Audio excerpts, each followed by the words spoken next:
Medical Center nga Mayo Clinic. Ilan na pamatudan nga ang sun o kung si Haring Adlaw Abot, ang pwede gid ang best source sa Magandang umaga Pilipinas! Sa anumang oras sa buong mundo, narito na ang Bombo Network News Morning Edition, ika-28 sa buwan ng Oktubre 2022. Christmas countdown, 58 days to go bago ang Pasko. Sa ulo ng ating mga balita, sa ating ulat panahon, ang bagyong Paeng lalo pang lumakas. Mas maraming lugar nga ngayon ang nakakaranas ng mga pag-ulan at baha ayon sa Pag-asa.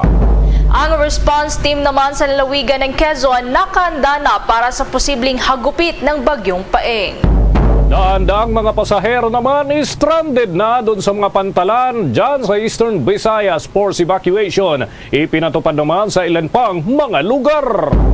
Nakakalungkot namang balita dahil pumalo na sa 3 katao ang patay habang daan-daan naman ang inilikas sa matinding pagbaha doon sa Aklan. May 2 sundalong tutulong sana sa disaster response ang patay pero naiuwi na ho sila doon sa Abra. 2 kasamahan nakabalik na rin sa iba pang pinanggalingan ng mga ito matapos mabiktima ng ambush. At sa international news naman, si US President Joe Biden walang balak na makipagpulong kay Russian President Putin kapag sila ay magkita sa G20 Summit sa Bali. Sa ating balitang palakasan, ilang security forces ng ibang mga bansa dumating na sa Qatar para magbigay ng seguridad sa FIFA World Cup. At ngayon sa detalye ng ating mga balita. Bombo Weather Update. Unahin natin itong mga update natin hinggil sa sitwasyon kaugnay ng bagyong Paeng na ngayon ay nananatili sa loob ng Philippine Area of Responsibility. Ito ho kasing bagyo ay lalo pang lumakas, mas maraming lugar pala ngayon ang nasa ilalim ng tropical cyclone wind signals. Nandyan sa Bombo Radio Weather Center si Bombo JC Galvez. Lumakas pa ang tropical storm na si Paeng habang binabagtas nito ang direksyon na west-northwest sa bahagi ng Philippine Sea. Kung mapapansin po ninyo doon sa mga nanonood din sa ating Facebook Live, itong kulay pula o yung kulay orange ay nagpapakita ng makapal na ulap at malalakas na pag-ulan na dala ng bagyo. Huling namataan si Bagyong Paeng, 410 km sa silangan ng Borongan City sa Eastern Samar. Gayun din na may taglay ito ng lakas na hangin na nasa 75 km per hour na malapit sa gitna at merong pagbugso ng hangin na umaabot sa 90 km per hour. Sa ngayon ay kumikilos ito ng west-northwestward sa bilis na 15 km per hour. Ang mga lugar na nasa signal number 2 at signal number 1 sa Luzon, Visayas at Mindanao. Ang mga lugar na nasa signal number 2 ay ang mga sumusunod. Sa Luzon ay kinabibilangan ito ng Catanduanes, gayon din ng Albay, Sorsogon, ang eastern portion ng Camarines Sur. Ito yung mga bayan ng Caramoan, Garchitorena, Presentacion, Lagonoy, Goas, San Jose, Tigaon, Iriga City, Sangay at Buhi. Sa Visayas, sa mga nasa signal number 2 ay ang Northern Samar at northern portion ng Eastern Samar. Ito yung kinabibilangan ng mga bayan ng Hipapad, Arteche, Oras, San Policarpio, Maslog, Dolores, Canavid at bayan ng Taf. Samantala, ang mga nasa lugar naman na nasa signal number 1 sa Luzon ay kinabibilangan ng mga lugar ng nasa Masbate, kabilang Anticaw, ang Burias Islands, Camarines Norte, iba pang lugar ng Camarines Sur, kabilang na rin ang Romblon, Marinduque, Quezon, kasama ang Pulilo Islands, Laguna at Rizal Province. Sa Visayas area, ang mga nasa signal number 1 ay kinabibilangan ng Samar at iba pang bahagi ng Eastern Samar. Ito yung Biliran, Leyte, Southern Leyte, ang northern portion of Cebu, at gayon din ang mga bayan na nasa Daan Bantayan, Medellin, San Remigio, Tabogon, City of Bogo, Borbon, including Bantayan at Camotes Islands. Habang sa Mindanao area naman, ang mga nasa signal number 1 ay ang mga sumusunod. Ito yung Dinagat Islands, Surigao del Norte, including Siargao at Bucas Grande Islands, at ang northern portion of Surigao del Sur. Ito yung mga bayan ng Carrascal, Cantilan, Madrid, Carmen, Lanuza, Cortez, City of Tandag, Bayabas, Tago at Caguait. Ayon pa sa Pag-asa, asahan natin ang malalakas na buhos ng ulan dulot ng Bagyong Paeng sa bahagi ng Visayas at Mindanao, gayon din sa lalawigan ng Bicol at mga probinsya ng Mimaropa. Kaya naman sa mga nasa Calabarzon, Aurora hanggang sa Cagayan at Isabela sa Region 2, kasama na rin ang Metro Manila ay makararanas din ng pag-ulan dahil sa paglapit ng Bagyong Paeng. Itong binabantayan nating si Bagyong Paeng ay may posibilidad pang lumakas mamayang hapon bilang severe tropical storm at bukas ng madaling araw bilang isang typhoon. Batay sa latest track at intensity forecast, posibleng magtaas pa ang pag-asa ng hanggang wind signal number 4. Batay pa sa pagtaya ng pag-asa, posibleng bukas ng umaga, lalapit ito sa lugar ng Catanduanes, habang isa pang senaryo ang ikalawang landfall ng posibilidad ay sa linggo ng umaga sa Aurora Province o kaya sa east coast ng Quezon Province, kasama na ang Pulilo Island. Posible rin daw ang landfall nito sa eastern portion ng Bicol Region. Para sa Bombo Weather Center, ako si Bombo JC Galvez, nag-uulat para sa pambansang radyo ng Pilipinas. Basta Radio, Bombo! Ako, matindi ho itong epekto ng bagyo ang posibleng maitala dito sa atin. Talaga naman, iba na ho kasi yung panahon, mga kabombo. Kahapon lamang, medyo maulan-ulan, tapos biglang uiinit. Ngayong araw naman, maulap ang ating papawirin. At yan mga kabombo, manaka-naka na nga yung ulan. At may mga pagbaha na nga naitatala, lagot kang bata ka. Mabuti na lamang at may Immunomax Food Supplement. Ang Immunomax ay gawa sa CM Glucan na nagmula ho yan sa Switzerland. Ito'y available in capsule for adults and syrup for kids. Also in portable variant mula sa aming studio. Kahit nasan ka pa, magandang balita talaga ang hatid ng Immunomax. Mahalagang paalala, ang Immunomax at Immunomax Forte ay hindi gamot at hindi dapat gamiting panggamot sa anumang uri ng sakit. Samantala pa, kumuha naman tayo ngayon ng sitwasyon doon sa sinasagawa ng mga response team sa lalawigan ng Quezon na nakanda na para sa posible namang hagupit ng Bagyong Paeng. May detalye dyan ang Bombo Radyo Naga. Babalikan natin yan, Bombo Ever, mga update dyan sa Southern Luzon area, yung Bicol region at ganun din yung mga karating na lugar. Unahin muna natin yung area ng Eastern Visayas sapagkat importante makuha natin yung update. May mga stranded, karamihan dyan sa area ng Eastern Visayas. May pag-uulat ang Bombo Radio Tacloban. Bombo Dennis, hindi man inaasahan na maglalandfall ang Bagyong Paeng dito sa Eastern Visayas, ay nagsasagawa pa rin ng mga paghahanda ang iba't ibang mga lalawigan dito sa Eastern Visayas, pati na rin ang iba't ibang mga local government units sa posibleng epektong idulot naman ng Bagyong Paeng. Patuloy ang pag-uulan na nararanasan dito sa iba't ibang bahagi ng Eastern Visayas dahil sa Bagyong Paeng. Sa ngayon ay nadeklara na ng suspensyon ng klase sa mga paaralan sa bahagi ng Northern Samar at ibang parte ng rehiyon. Daan-daang mga pasahero na rin ang stranded sa iba't ibang paaralan sa rehiyon matapos na ipatupad ang suspensyon o kanselasyon sa biyahe ng mga sasakyang pandagat. Ayon kay Coast Guard Seaman First Class John Lawrence Panaginip, personal in charge ng Philippine Coast Guard Northern Samar Station, aabot na sa 154 na rolling cargos, 11 na mga bus, 57 light cars at mahigit 800 na mga pasahero ang stranded sa ngayon sa Alin Port sa Northern Samar. Inaasahang madadagdagan pa ang bilang ng mga ito at magtatagal ang kanselasyon ng mga biyahe lalo pat mabagal ang pagkilos ng Bagyong Paeng. Pakinggan natin ang bahagi ng pagipagpanayam ng Bombo Radyo Tacloban kay Coast Guard Seaman First Class John Lawrence Panaginip, personal in charge ng Philippine Coast Guard Northern Samar Station. Ay, stranded na po tayo dito sa Alin sir, bali tatlong natin sir. Total stranded po natin sa rolling cargo sir, sa truck po meron tayong 154, sa pan meron tayong 11 na bus na stranded at saka 57 na light cars. Bali total po na passenger stranded natin ngayon sir is 877. Posible pang madagdagan kasi mahina yung takbo ng bagyo. Ang bahagi ng panayam kay Coast Guard Seaman First Class John Lawrence Panaginip, personal in charge ng Philippine Coast Guard Northern Samar Station. Samantala sa ngayon ay nasa mahigit 300 pamilya na o 1,000 individual na ang isinailalim sa forced evacuation, particular na sa 2nd District ng Northern Samar kung saan mayroong history ng grabing pagbaha sa tuwing may bagyo. Nakahanda naman ang mga local government units at mga otoridad sa pagresponde. Okay. Bombo Dennis?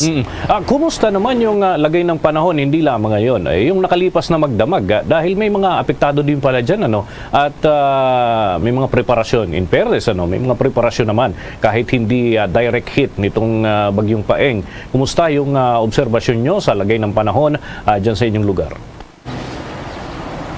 Bombo Dennis, kahapon nakaranas pa tayo ng mainit na panahon, pero pagdating ng gabi hanggang sa kaninang madaling araw ay paunti-unti na upanakanakang pag-ulan na ang ating nararanasan dito sa syudad ng Tacloban City. Sa ngayon, Bombo Dennis, yung situation natin dito sa Tacloban ay nakakaranas pa rin tayo ng mahinang hangin na may kasamang pagkulog at pagkidlat paminsan-minsan at buhos ng ulan. Bombo Dennis. Sige, maraming salamat, Bombo Marcos. At yan ang balita mula dito sa Bombo Radyo Tacloban. Ito si Bombo Max Montesa para sa Pambansang Radyo ng Pilipinas, ang #1 radio network in the country. Basta Radyo, Bombo! Balikan natin yung area ng Southern Luzon area, yung lalawigan ng Quezon. May mga preparasyon na rin sila sapagkat hindi inaalis yung posibilidad na doon mag-landfall yung bagyo. Ay alamin natin yung mga paghahanda ng response team dyan sa lalawigan ng Quezon. May nakalap na ulat ang Bombo Radio Naga. Magandang umaga sa iyo dyan, Bombo Dennis. At dito nga ay nakahanda na ang lahat ng mga tauhan ng Bureau of Fire Protection na ginayanga sa lalawigan naman ng Quezon. Ito ay para naman nga sa posibleng paghagupit na at epekto ng papalapit na bagyong Paeng. Ayon nga kay Fire Officer 2 Limuel Ibasco, ang Chief of Operation ng BFP ginayanga na nagsagawa na umano ng meeting ang kanilang opisina kasama ang MDRRMO at lokal na pamahalaan ng Quezon. Ito ay upang talakayin ang paghahandang kakailanganin para naman nga sa nasabing bagyo. Kaugnay nga nito ay dagdag pa ni Ibasco na kahanda na at nasuri na rin ng mabuti ng kanilang opisina. Itong mga gagamitin naman na equipment tulad na lamang ng fire truck, ambulance at towing vehicle para man sa maiitan ng anuman na insidente na nangangailangan ng kanilang agarang pagresponde. Anyay tuloy-tuloy naman ang kanilang isinasagawang bandilyo o ang patuloy na pag-announce tungkol naman sa mga latest na public advisory o public information para naman sa mga prone areas o mga low-lying areas na maapektuhan at maaaring makaranas nga ng pagbabaha na dala pa rin ang sama ng panahon. Una na nga rito, ibinahagi rin ni Ibasco na nagsagawa na umano ang kanilang opisina ng canal flooding upang maiwasan naman ang pag-apaw ng tubig dahil pa rin sa patuloy na pag-ulan. Samantala, tiniyak rin naman ni Ibasco na mayroon ng nakadeploy na mga BFP personnel sa mga evacuation areas at maayos ang magiging lagay ng mga pamilya na ililikas at pupunta naman sa nakatalaang mga evacuation areas sa kanilang lugar. Sa ngayon nga, ipinaalalahanan naman nito ang lahat na mag-ingat at palagi ang sumunod sa mga ipinalalabas na mga advisory o kautusan ng lokal na pamahalaan at mga kapulisan magi ng mga agency concerned. Sa ngayon, napakinggan natin ang tinig ni Sir Ibasco. Nag-meeting na po kami, kasama po ang LGU, MDRR, tsaka po ang mga head up ng office. So, prepare na po kami. Yung mga gamit po namin, katulad po ng fire truck, ambulansya, tsaka po yung mga pang-tow ay naka-ready na po. Nandito na po sa tapat po ng aming munisipyo. At yan ang tinig ni Fire Officer 2 Limuel Ibasco, ang Chief of Operation ng BFP Ginayangan. At may dagdag ko lang, Bombo Dennis, kasi dito sa probinsya ng Camarines Sur, lalo na dito sa lungsod ng Naga, kani-kanina lamang ay nakaranas tayo na Yes, Bombo Lovely. Nako, nagkakaproblema yung ating communication line dyan. Ay bunsod na rin siguro ng sama ng panahon. malakas na Yes. Okay. Bombo Lovely, nandiyan ka pa sa linya? yan sa Bombo Dennis. At ayan nga, Bombo Dennis, ngayon ay dito sa probinsya ng Camarines Sur ay nakakaranas din tayo ng malakas na pag-ulan. Kanina ay nakaranas tayo ng malakas na pag-ulan at may kasabay pa rin yan na pagkulog at pagkidlat nga at ilang bahagi rin ng probinsya ng Camarines Sur ay nalubog nga sa tubig baha, lalo na kahapon dahil nga doon sa mga naranasan natin na malakas na pag-ulan. And ang Bicol River nga kahapon rin, Bombo Dennis, ay nasa risk or critical level na dyan. And ayan nga ay sa ibang parte din ng probinsya ng Camarines Norte ay nakaranas din ng itong pagbabaha sa ibang bahagi naman at mayroon na rin ng mga pamilya na inilikas dito naman sa probinsya ng Camarines Sur. Bombo Dennis. Maraming salamat, Bombo Lovely. Ingat kayo dyan. At yan ang balitang live mula dito sa lungsod ng Naga. Ito si Bombo Lovely Padilla nag-uulat para sa Pambansang Radyo ng Pilipinas, the #1 radio network in the country. Basta Radyo, Bombo! Maliban ho dito sa binabantayan ho nating epekto ng bagyong Paeng, tayo ho'y tumutugon pa rin dito sa problemang dulot ng lindol dyan ho sa lalawigan ng Abra at mga karatig na lugar. Kapiling ho natin sa ating linya ng komunikasyon si Social Welfare Undersecretary for Special Concerns, Ginoong Edo Punay. Magandang umaga po sa inyo. Si Bombo Dennis Hamito po ito. Together with me si Bombo Everly Rico. Good morning, sir. Welcome to the program. Good morning po, Sir Dennis at Ma'am Everly at sa inyong mga taga-subaybay po dito sa ating Bombo Radio. Okay, unang-una, nais ko pong itanong, ano po yung mga tulong na naiparating ngayon ng DSWD dyan sa Abra at yung mga karatig na lugar? Hindi lang pala Abra talaga, yung nasapul nito, yung malakas na 6.4 magnitude na lindol. Yusek Punay, sir. Yes, tama ka dyan, Sir Dennis, sa katunayan, as of 6 a.m. this morning, may natulungan na po tayong mga pamilya na apektado dito sa Regions 1 and 2, pati na rin sa Cordillera Region po. Sa parte po ng DSWD, nakapagbigay na po tayo ng over 232,000 worth of assistance po dito sa mga apektadong mga kababayan natin. Kabilang po dyan yung mga na-distribute natin ng mga food assistance, yung mga family food packs po natin, yung mga tents po natin at iba pang mga food at non-food items tulad ng cash assistance, Sir Dennis. Kasama rin po sa mga nabigyan natin ng assistance yung mga 8 pamilya dito sa Dingras, Ilocos Norte po na nasira ang kanilang mga bahay. Nabigyan po natin ng financial assistance na 10,000 pesos each para sa reconstruction ng kanilang mga bahay sa ilalim ng ating emergency shelter assistance program.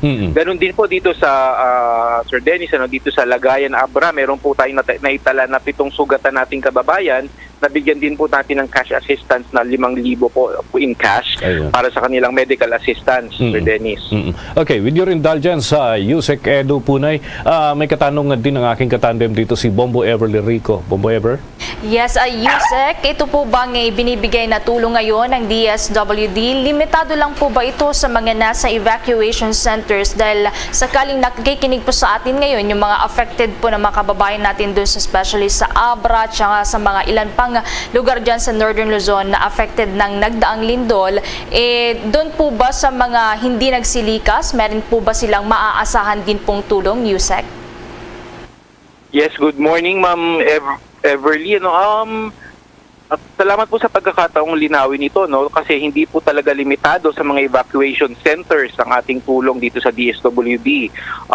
Sa ating pong monitoring as of 6 a.m. this morning, a total of 219 families po o halos 543 na individual ang nagsilikas. Ngunit 22 na pamilya lang po, Ma'am Everly, ang nasa mga 3 evacuation centers natin. So talagang karamihan po ng mga apektado ay either na natili sa kanilang mga bahay o nakituloy sa kanilang mga kamag-anak at mga kaibigan.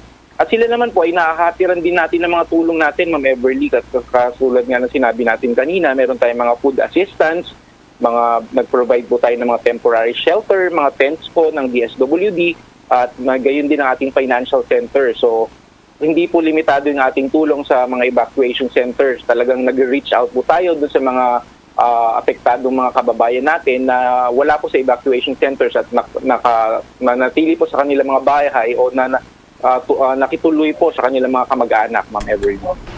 Okay. Balik sa akin, Yusek, may pre-deployment. Lalaguhin ko na kasi ito, no? Maliban ho dun sa epekto ng lindol, isama ko na rin ho yung concern dito sa paparating na bagyo. Usually, may pre-deployment ho yung DSWD. Pero ano kaya ito? Yung mga bodega ho ba natin safe? Medyo lumalakas yung bagyo.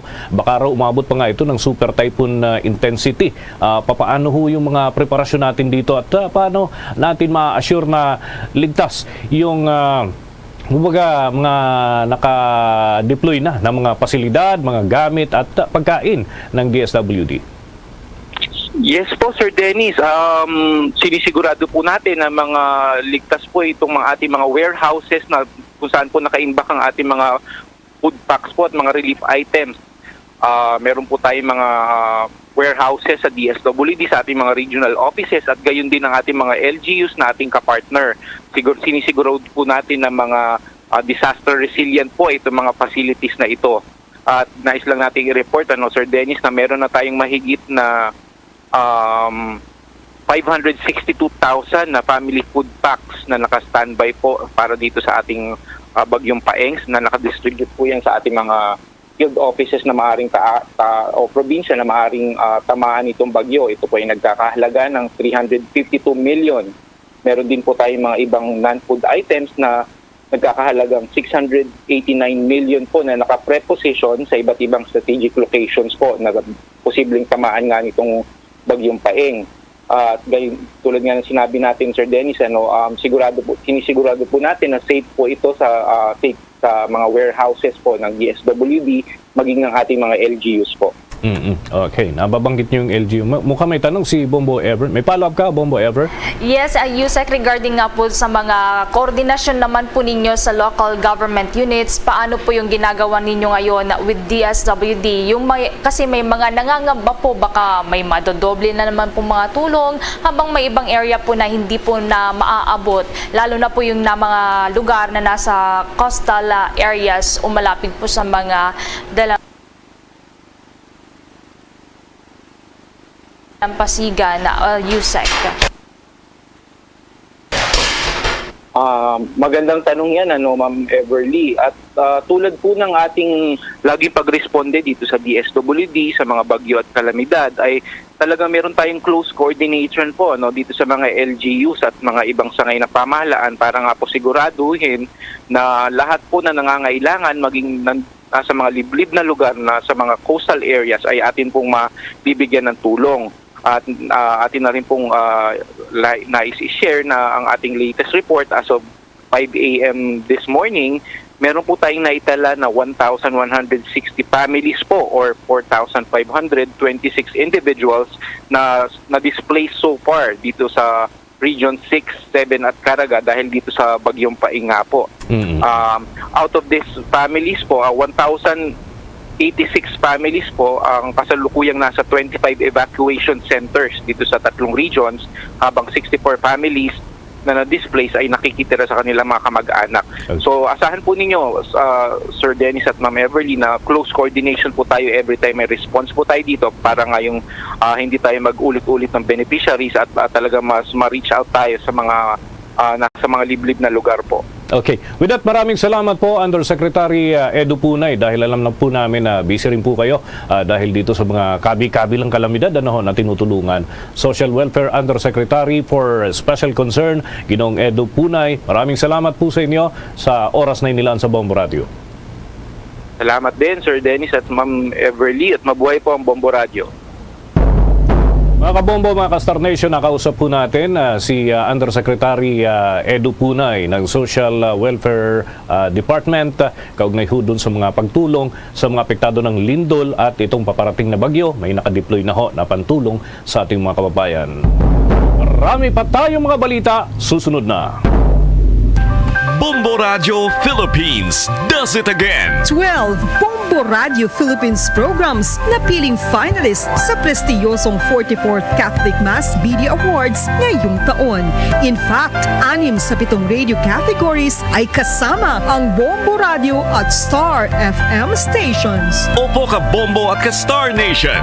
Ang Catholic Mass Media Awards ay kapita-pitagang taunang parangal ng Catholic Church sa mga media practitioners, entities at programs mula sa buong bansa na nagbahagi ng mga Christian values. At dahil kasama dito sa mga finalists ang Bombo Radio Philippines programs, patunay ito sa galing at husay ng mga programs ng inyong favorite stations. Narito ang mga Bombo Radio at Star FM stations na finalist sa 44th Catholic Mass Media Awards. Best News Program, Bombo Network News. Top of the Hour News ng Star FM Baguio. Best Public Service Program, Bombo Hanay Pangaldao ng Bombo Radio Vegan. Best Educational Program, It's All For You special segment ng Star FM Dagupan. Best Counseling Program, kahapon lamang ng Bombo Radio Vegan. Late Night Talks ng Star FM Manila. Best Entertainment Program, Bombo Radio Lifestyle ng Bombo Radio Dagupan. Best News Feature, Good Morning Philippines ng Bombo Radio Iloilo at Bombo Radio Butuan. Bombo Hanay Big Time ng Bombo Radio Dagupan. Bombo Success Stories ng Bombo Radio Kawayan. Virtual Iglesia ng Star FM Davao.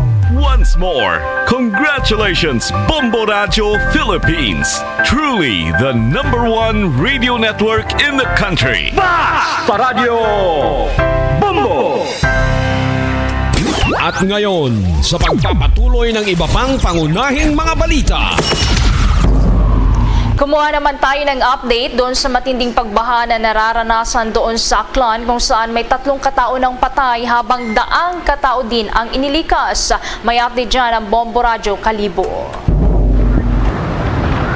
Bombo Ever, 3 ang patay habang pinaghahanap ang isa pa matapos na inanod ng baha dulot ng Tropical Depression Paeng ang isang bahay sa Barangay Luktuga sa bayan ng Libacaw, Aklan. Kinilala ang mag-asawang namatay na sina Melo Catempo at Lenlen Kukoy, gayon din ang kasamahan ng mga ito na si Raul Bait, 50 anyos at kapwa mga residente ng nasabing bayan. Maswerte naman at nakaligtas si Umel Asyong, 20 anyos habang pinaghahanap pa rin si Nelson Bait, 45 anyos. Base naman sa impormasyon, magkasama sa isang bahay ang naturang mga individual kung saan hindi umano nila napansin na tinatangay na ng malakas na current ng tubig baha ang kanilang tirahan. Nakatirik ang nasabing bahay malapit sa Aklan River at wala ani ang nakapansin na tinatangay na ito ng baha. Samantala, nasa 200 families at 561 na mga individual ang nagpalipas ng gabi sa evacuation center sa bayan ng Kalibo kasunod sa naranasang lagpastao na malawakang pagbaha, bunsod ng walang tigil na pag-ulan dahil sa nasabing bagyo. Samantala, sinabi naman ni Deputy Station Commander for Operation Dominador Salvino ng Philippine Coast Guard Aklan na naging pahirapan ang isinagawang rescue operations sa mga stranded na mga pamilya at sa mga pasahero na pinilit na makauwi sa kanilang mga tahanan kasunod sa inilabas na mga suspension ng klase sa lahat ng antas sa pampubliko at pribadong eskwelahan. Gayon din ang trabaho sa lahat ng tanggapan. Pakinggan natin ang pahayag ni Deputy Station Commander for Operation Dominador Salvino ng PCG Aklan. Dahil maraming naging ng tulong doon dahil sa pagpaas ng baha. So nag-task kayo sa akin mga substation dyan sa Ibahay at saka sa Nabas and then sa akit kayo ng mga evacuees dahil track sa baha. Kaya hanggang mga 12 ng 11 ng gabi at kahapon mama, so okay kayo doon para ma-secure na track ng baha. How's that, Bombo Ever? Okay, si Bombo Dennis to. Nais kong malaman kung sa obserbasyon nyo, itong nakalipas na mga oras, may mga pag-ulan pa ba, Bombo ninyo, o improving na ba yung panahon dyan? Kasi yung bagyo, andito sa eastern section Kayo naman, nandyan sa may parte ng west. Pero grabe yung mga pagbaha. Anong obserbasyon nyo sa nakalipas na magdamag?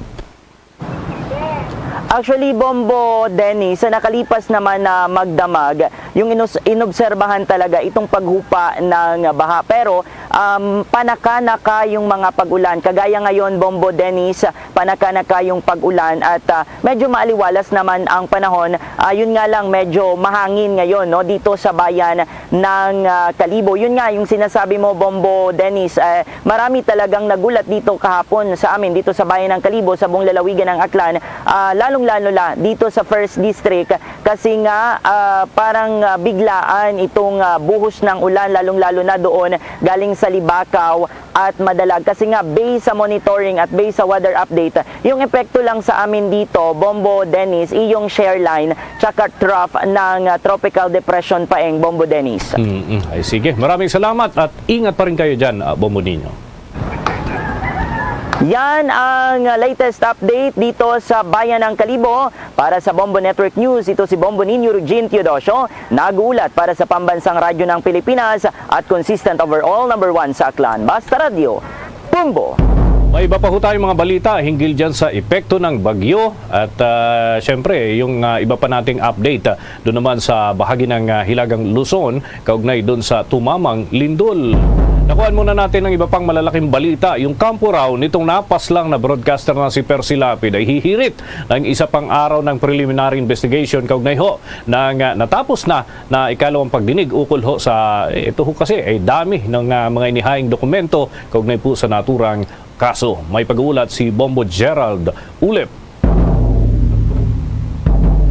Balikan natin yan si Bombo Gerald. I-check muna natin yung kanyang linya kaugnay ho dito sa mga update pa na ating kinakalap.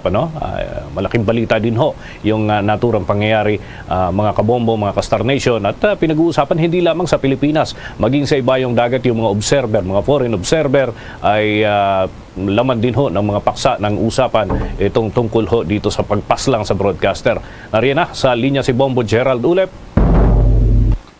Bombo, Dennis, Bombo, Everly, agad daw hihirit itong kampo ng napaslang na broadcaster na si Percy Lapid ng isa pang round ng preliminary investigation kapag natapos na itong ikalawang pagdinig dahil sa dami ng kanilang ihahaing dokumento. Sa eksklusibong panayam ng Bombo Radio Philippines kay Attorney Berteni Causing, itong spokesperson ng Mabasa family, sinabi nitong hindi sapat itong 2 araw lamang na pagdinig bago ideklarang submitted for resolution ang kaso. Ang ikalawang round ng preliminary investigation nga ay isasagawa sa Nobyembre 4 sa Department of Justice. Kung maalala noong Oktubre 4 nang isagawa ng unang pagdinig sa naturang kaso at present dito itong self-confessed na gunman na si Joel Escorial, pero hindi naman nakadalo ang kapatid ni Percy na si Roy Mabasa dahil na rin sa mga natatanggap daw na banta sa buhay. Dahil dito dudulog daw ang kampo ng abogado sa Kongreso maging sa Senado para tugunan ang naturang problema. Kaugnay niyan, narito ang ating panayam kay Attorney Berteni Causing, ang spokesperson ng Mabasa family. Aking pong hinihiling sa lahat ng mga mamamayan sa buong Pilipinas na naabot, alam ko, kahit sa bundok ng pasilidad ng Radyo Bombo, na makakaasa po kayo na gagawin namin ang lahat ng aming makakaya na buong lakas at buong talino na matutumbok namin ang katarungan saan man yan hahanapin. Pangalawa, nais po namin ipaparating sa inyo na dahil sa kasong ito na marami kaming napag-aralan at magsasagawa po kami ng tinatawag na proposal dahil isasanggunin namin sa House of Representatives at Senado na magsasagawa ng bagong batas para lamang tutok ang sariling media, kaso ng mga media killings. So yan, itong ating panayam kay Attorney Berteni Calsing, ang tagapagsalita ng Mabasa family. So sa ngayon, nasa 8 persons of interest ang hawak ng Department of Justice, pero mayroong kabuang 160 persons of interest sa krimen, at kasama na rito itong suspendidong si Bureau of Corrections Director General Gerald Bantag. Para sa Bombo Network News, Bombo Gerald D. Ulet. Para sa Pambansang Radyo ng Pilipinas, Basta Radio, Bombo. Abangan mamaya, ilang mga pasahero pumipila na ho ng maaga para ho makakuha ng ticket dyan sa mga terminals, at drug testing naman para sa mga driver ng mga bus ay uumpisahan ho ngayong araw. Yan at iba pang mga balita, susunod na. DG SB, give the SB combo quiz a try. Large coffee and classic donut. 99. Style premium donut and large coffee. Hot or rice? Oh, large coffee and Bonwich. 140. Just Dunkin' yan, hot or rice choco. 120. Shoken. Premium and classic munchkins for 120. The SB combo quiz a try. See posters and print ads for details. Promo runs from August 19, 2022 to December 31, 2022. PDTI Fair Trade Permit number FTEB 147309 series of 2022. Mga kabombo at ka-Star Nation, babalik na sa face-to-face ang selebrasyon ng Dinagyang 2023. Isasagawa mula January 13 at ang highlight ay sa January 22, 2023. Ang Dinagyang 2023 ay hatid ng Iloilo City Government at Iloilo Festivals Foundation Incorporated. Ang live updates at coverages ay maririnig at makikita sa lahat ng himpilan at digital platforms ng Bombo Radio Philippines. Viva! Viva! Viva! Viva! Senyor Santo Niño! Basta Radio Bombo! This is Mayor Jerry Treñas of the City of Iloilo inviting you to witness and celebrate the face-to-face Dinagyang 2023. Viva Senyor Santo Niño! Viva Senyor Santo Niño!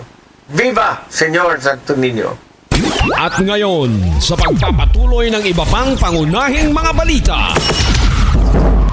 Pinalawig pa ng Land Transportation Franchising and Regulatory Board o LTFRB ang pagbabayad ng 520 pesos na fee na sinisingil sa mga public utility vehicle drivers na nag-apply para yan sa kopya ng bagong fare matrix. Sa Board Resolution number 173, binigyan ng LTFRB ang mga PUV drivers ng dalawang paraan para mabayaran ang kanilang matrix fee sa pamamagitan ng pagbabayad ng buong halaga kasabay yan ng aplikasyon, o kaya naman ay bayaran ito ng hindi lalagpas sa Setyembre at 30 ng taong 2023. Sa naturang resolution din, tinanggal na ang 40 pesos na franchise verification fee para sa pagproseso ng fare matrix. Ayon pa sa ahensya, inilabas ang naturang resolution kasunod na rin ng mababang bilang ng mga nag-a-apply para sa bagong fare matrix na tanging nasa 36% pa lamang ng mga PUV drivers. Kaya't paalala ng ahensya sa mga PUV drivers at operator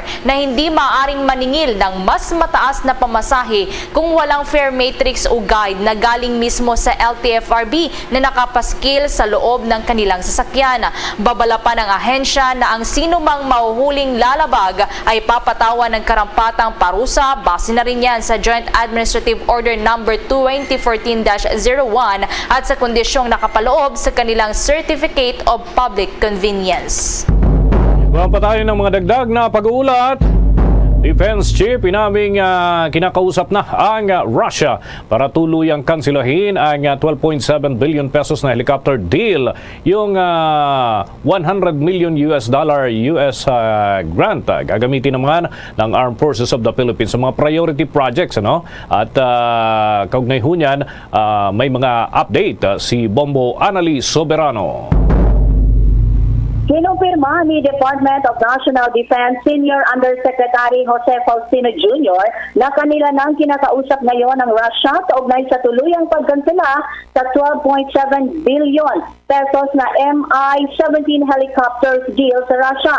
Ayon kay Yusek Faustino, partikular na kinakausap ngayon ang mismong aircraft manufacturer, ang Subtechno Export, para i-finalize na ang cancellation ng Philippine government helicopter deal. Ito'y matapos ihayag mismo din ni Pangulong Bongbong Marcos na hindi na matutuloy ang planong pagbili ng 16 na Mi-17 military heavy lift helicopters at ongoing na ang pag-uusap para i-terminate ang nasabing deal.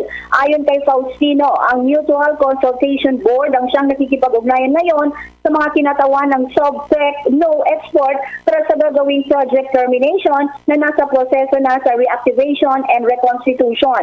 Siniguro naman ni Faustino na kanilang bibigyan ng update ang Russian Embassy dito sa Manila kaugnay sa isinagawang pag-uusap. Kinumpirma din ng DND na hindi pa formal na notify ang Russia sa desisyon ng Pilipinas na kanselahin ang deal. Sa katunayan, umano, nagpapatuloy ang pag-manufacture ng mga helicopter sa Russia. Sa kabilang dako, inatasan na rin ni Yusek Faustino ang Armed Forces of the Philippines na gumawa ng priority list para sa allocation ng $100 million o katumbas ng 5.8 billion pesos halaga ng military aid o tulong na ibinigay ng US. Una nang inihayag ni US Ambassador to the Philippines, Mary Kay Los Carlson, ay maaaring gamitin ang nasabing military grant para sa nakanselang Mi-17 heavy lift helicopter deal sa Russia. Pakinggan natin ang pahayag ni Defense OIC Senior Undersecretary Jose Faustino Jr. I would just like to make it clear that the decision to cancel yung pagbili ng mga helicopters from Russia, ito yung Mi-17, was decided by the previous administration. But we have to go through certain processes, particularly yung RA 9184 na pag nag-cancel ka ng isang kontrata, pero kadadaanan ng mga proseso. Kung hindi natin gagawin ito, mababiolate yung certain provisions of that law. That's why we reconstituted the Contract Termination and Review Committee para mapag-aralan ito. Now we have the Mutual Consultation Board where we invited yung ating counterparts sa Russia to talk about this. But we are in the process right now finalizing yung contract termination. As I said, there are procedures, there are processes that we have to go through. Hindi siya pwedeng kinakansila kita ngayon. No, it's not that easy. You have to go through a process. Sir, lastly na lang, isa na lang. Sir, nagbigay ang US ng 100 million parang military financing. Sir, ano pong gagawin ng DND doon sa pera na yun? Yes, we are now trying to come up with, through the AFP, kasi ito yung AFP modernization, ipapasok natin ito. So, I have already instructed the Armed Forces of the Philippines, kasama ang Air Force, Navy at Army, to come up with priority list na kung saan gagamitin itong $100 million. Samantala, iminungkahi din naman ni Minority Leader Marcelino Nonoy Libanan sa gobyerno na humirit ng isang chopper at mga spare parts sa bansang Russia. Bilang kapalit ito ng 1.9 billion pesos na advance payment ng Pilipinas para sa nakanselang pagbili ng 16 na military helicopters. Sinabi ni Libanan, ganito ang dapat maging direksyon ng negosasyon ng DND sa Russia dahil tiyak mahihirapan na tayong mabawi ang down payment para sa nakanselang order. Giit pa ng mambabatas, dapat siguraduhin ng pamahalaan na hindi nasasayang ang pera na ginamit bilang paunang bayad sa Russia para sana sa chopper fleet ng Philippine Air Force na magagamit sa pagbiyahe ng tropa, equipment, supplies, medical evacuation at disaster relief operation. Paliwanag ni Libanan, layunin ng kanyang mungkahi na maging praktikal at happy ending kaugnay sa nadiskaril na transaksyon sa Russia para sa pagbili ng mga helicopters. Mula sa kamera, Bombo Anali Montaño Soberano nag-uulat para sa Pambansang Radyo ng Pilipinas. Basta Radio, Bombo! Mga kabombo, mga ka-Star Nation, oras natin sa buong kapuluan. Ganap na po ng 41 minuto makalipas ang ikapito ng umaga. Muna tayo ng update. May response team pala na galing ho sa tropa ng pamahala ng biktima ng ambush. Ito ho'y tutugon dyan sa epekto ng lindol sa lalawigan ng Abra. Anong nangyari? May pag-uulat ang Bombo Radio Baguio. Patuloy pa rin ang isinasagawang hot pursuit operation ng militar sa mga miyembro ng kilusang larangang gerilya ng North Abra ng New People's Army sa mga sundalo sana na magbibigay ng tulong o disaster relief operations sa mga biktima ng 6.4 na lindol sa may probinsya ng Abra na kung saan 2 ang nasawi. Nakilala ang mga nasawing sundalo na sina Private First Class Aris Bautista, 26 years old, at Private First Class Jimmy Biernes, 25 years old, parehong miyembro ng Wildcat Battalion. Ayon sa report na iuwi na ang bangkay ng mga naturang sundalo sa Bangged, Abra. Yes, Bombo Radio Baguio. Okay, Bombo Dennis, kumusta ang linya? Medyo mahina yung signal. Mukhang choppy yung signal. Bombo Irene, please come back. Okay, Bombo Dennis, kumusta? Okay, Bali, 2 sundalo ang nasawi. Okay, 2 sundalo ang nasawi na kung saan nakilala ang mga ito na sina Private First Class Aris Bautista, 26 years old, Private First Class Jimmy Biernes, 25 years old, parehong miyembro ng Wildcat Battalion. Ayon sa report na iuwi na sa Bangged, Abra ang kanilang mga bangkay. Una na ring napabalita na nawawala ang isang sundalo at isa pa ring sundalo ang nasugatan, pero ligtas na silang nakauwi sa kanilang kampo sa Lagangilang, Abra. Sa eksklusibong panayam ng Bombo Radio Baguio, sinabi ni Captain Rigor Pamitan, tagapagsalita ng 5th Infantry Division ng Philippine Army, na magre-responde sana ang 4 na sundalo sa Likuan Baay para tumulong sa disaster response operations sa mga biktima ng magnitude 6.4 na lindol nang sila ay matambangan at mahigit kumulang 10 na miyembro ng kilusang larangang Guerrilla North Abra ng New People's Army ang tumambang sa kanila. Ayon pa kay Captain Pamitan, patuloy pa ang pagkuha nila ng karagdagang impormasyon ukol sa nasabing pangyayari. Ito ang bahagi, pakinggan natin ang bahagi ng pananalita ni Captain Pamitan.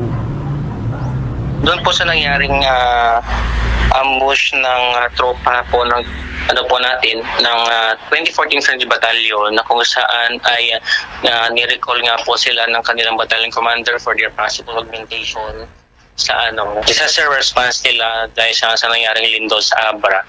Ay they were ambushed by undetermined number of members na miyembro po nga po ng KLKK, Barangay Kakap, area po ng Barangay Kakap, Balibkong, Abra. Kasi on their way po sa papuntang command post po nila para doon sa paghahanda nila, mag-gear up po sila for disaster response. Bahagi ng pananalita ni Captain Rigor Pamita, ng spokesperson ng 5th Infantry Division ng Philippine Army. Bombo Dennis. Okay, maraming salamat, Bombo Irene.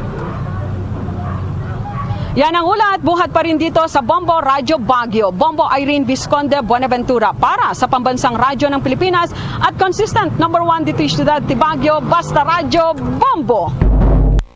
Tala ang Bureau of Customs naman pangangasiwaan ang pagpapadala sa mga may-ari ng mga inabandonang balikbayan boxes. May pag-uulat si Bombo Jovino Galang. Tiniyak ng Bureau of Customs na kanilang ipapadala sa mga may-ari ang mga inabandonang balikbayan boxes.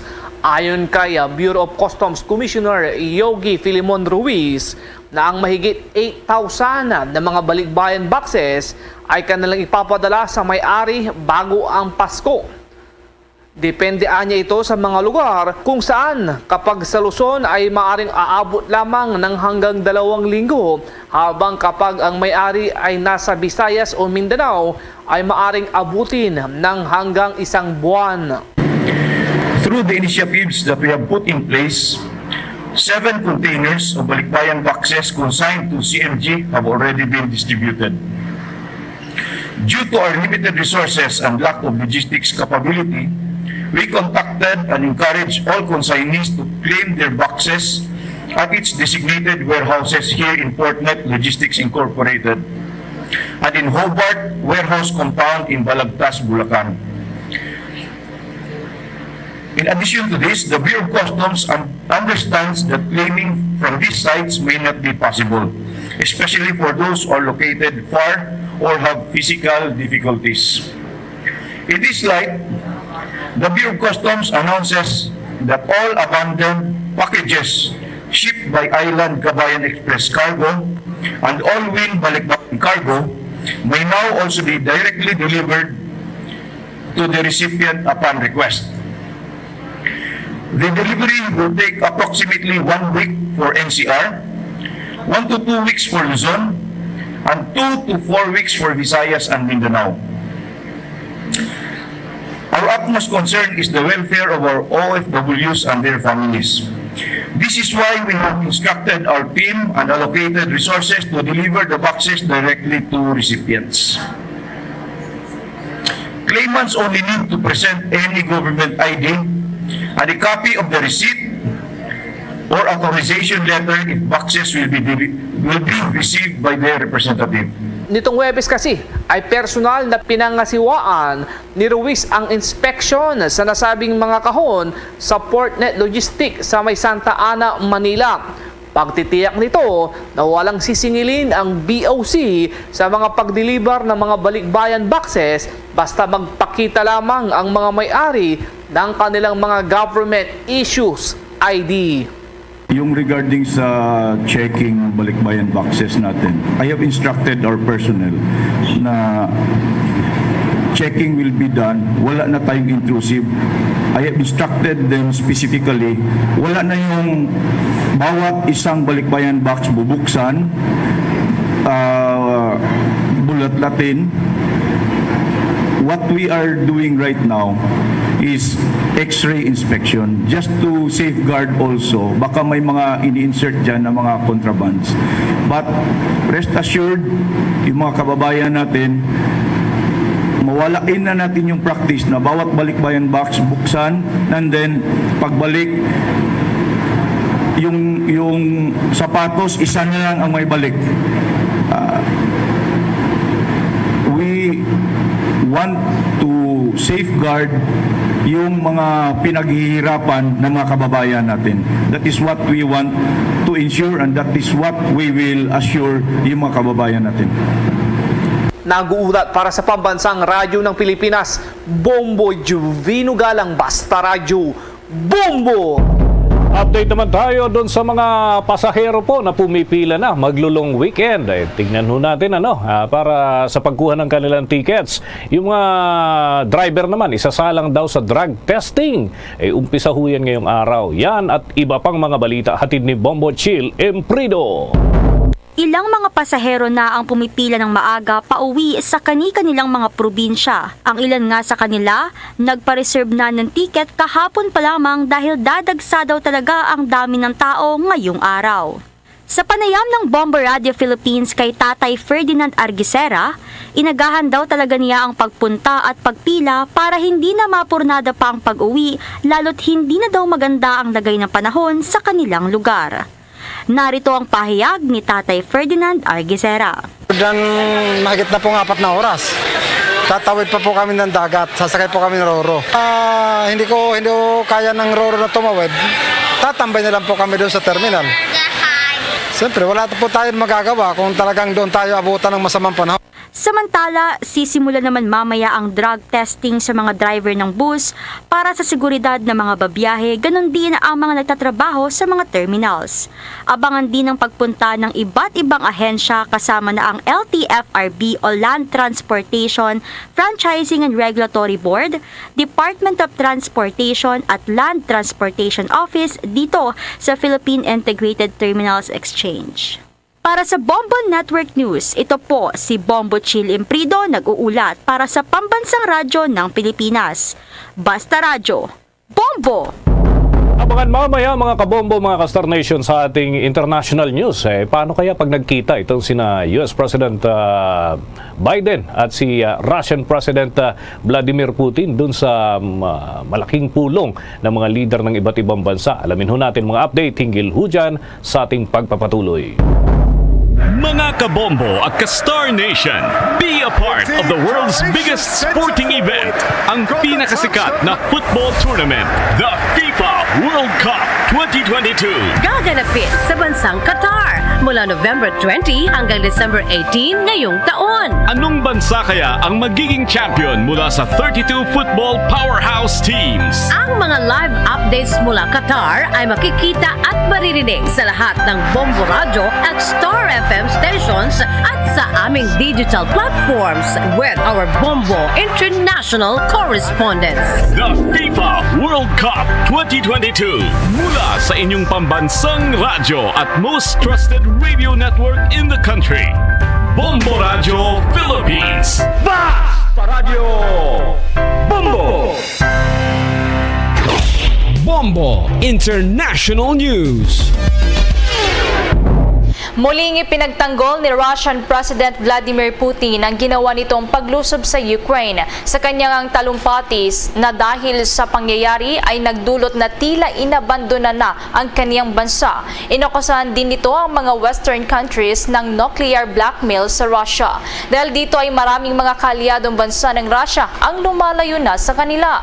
Noong nakalipas ngang mga araw kasi ay kinundi na ng North Atlantic Treaty Organization o NATO Military Alliance ang pahayag ng Russia na gumagamit ang Ukraine ng isang dirty bomb na isang conventional na pampasabog na mayroong radioactive materials. Samantala naman, walang plano si US President Joe Biden na makipagpulong kay Russian President Vladimir Putin kapag sila ay dadalo sa G20 o Group of 20 Summit sa Bali, Indonesia sa susunod na buwan.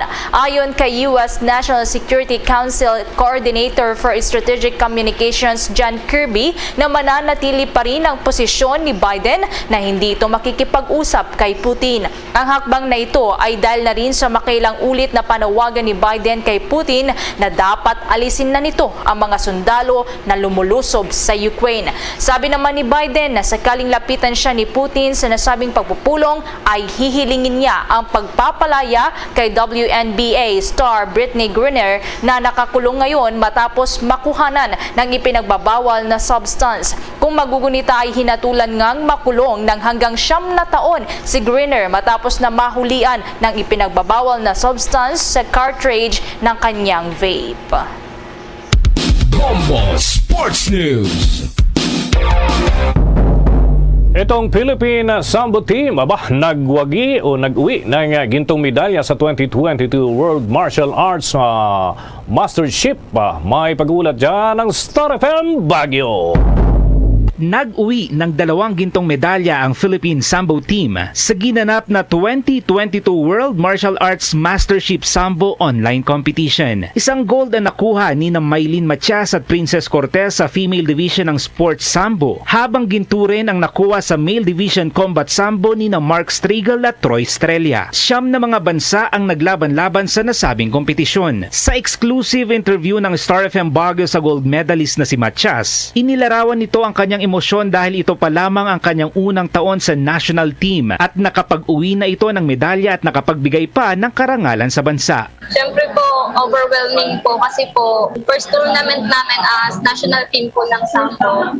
Ang bilis lang po kasi ng preparation namin. Tapos, binigay po namin yung best po namin. And sobrang thankful po kasi po yung naging result ng laban po namin. Bahagi ng panayam ng Star FM Baguio sa Pinay Sambist na tubong Bulacan na si Maylin Matias. Sunod na paghahandaan ng Philippine Sambo Team ang 32nd Southeast Asian Games na gaganapin sa Cambodia sa Mayo ng susunod na taon. Iyan ang report mula Star FM Baguio para sa Bombo Network News. Star DJ Nash para sa pambansang radyo ng Pilipinas. Basta Radyo Bombo.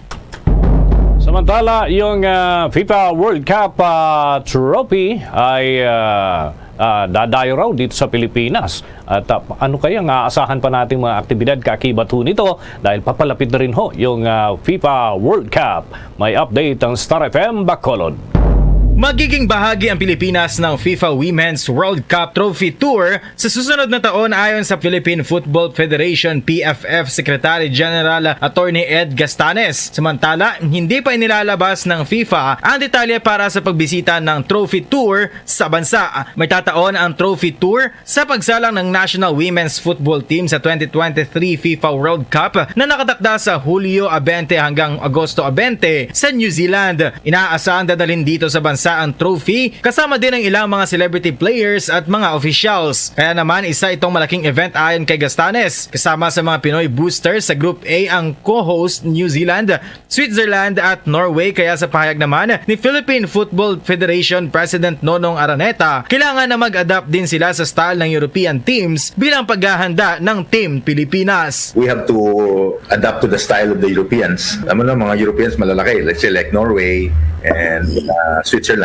Balay ko, yun siguro ang titingnan natin is that in the next few months or before the World Cup really, we'll have to play against some European teams that that are in the level of Norway and Switzerland. Nakakuha ng tiket ang Pilipinas sa nasabing torneo matapos makapasok sa semifinals ng AFC Women's Asian Cup noong Pebrero. Kabuang 32 bansa ang kalahok sa 2023 FIFA World Cup. At yan ang balita mula dito sa 95.9 Star FM Bacolod para sa Bombo Network News. Star DJ Asher nag-uulat para sa Pambansang Radyo ng Pilipinas. Basta Radyo, Bombo! Bombo Foreign Exchange Update. Para ho sa mga nag-aabang sa palitan ng piso kontra sa foreign currencies, naitala ang 58 pesos 22 centavos katumbas ng isang US dollar. Ang Hong Kong dollar ngayon ay may katumbas naman na 7 pesos and 46 centavos. At ang Singaporean dollar, 41 pesos and 72 centavos. Habang yung Saudi Arabian Rial ay 15 pesos 60 centavos. At ang Euro, 59 pesos and 12 centavos. Batay ho yan sa data ng Bangko Sentral ng Pilipinas at Bankers Association of the Philippines. The Bombo Foreign Exchange Rate Update is brought to you by Queen City Development Bank. Mga kabombo, bago tayo magtapos, narito po ang Orasyo Imperata. Merciful and compassionate Father, we confess our sins and we humbly come to you to find forgiveness and life. We come to you in our need to seek your protection against the COVID-19 virus that has disturbed and claimed many lives. We ask you now to look upon us with love and by your healing hand, dispel the fear of sickness and death, restore our hope, and strengthen our faith. We pray that you guide the people tasked to find cures for this disease and to stem its transmission. Bless the efforts to use the medicines developed to end the pandemic in our country. We pray for our health workers that they may minister to the sick with competence and compassion. Grant them health in mind and body, strength in their commitment, protection from the disease. We pray for those afflicted. May they be restored to health. Protect those who care for them. Grant eternal rest to those who have died. Give us the grace in these trying times to work for the good of all and to help those in need.